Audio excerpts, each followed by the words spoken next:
בן הוא ילד פעיל וספורטיבי, ולכן התייחסנו לכך ביצירת הקליניקה האידיאלית עבורו. הקליניקה לוקחת בחשבון את אופיו, תחומי החוזק והעניין של בן. מכאן שישנו ניצול של מרחב הקליניקה לפעילויות חוץ ופנים. גינת הקליניקה אינה עמוסה באמצעים על מנת לאפשר מרחב לפעילות. בין האמצעים שמצויים בחצר ניתן להשתמש בנדנדה מאוזנת לפעילות של חלוקה לעברות על פי קצב שאותו מכתיבה הקלינאית. בחדר המשחקים ישנם מזרונים ליצירת מרחב פנימי למשחקי קפיצות. משחקים בסגנון ים יבשה ופינוקיו שמי מאפשרים עבודה על הגיית מילות מטרה באופן חזרתי ומענה.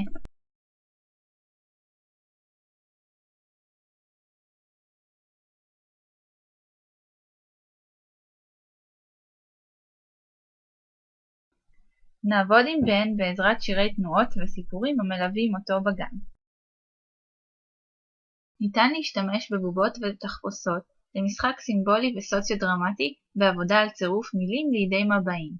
משחקים שכאלו הם אמצעי להעברת המיומנויות הנרכשות לסיטואציות מגוונות בחיי היום-יום.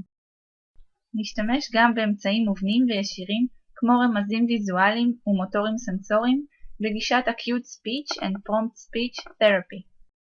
בנוסף ניתן להשתמש באייפד להמחשת איברי ההיגוי בעת דיבור על ידי סרטונים ואפליקציות.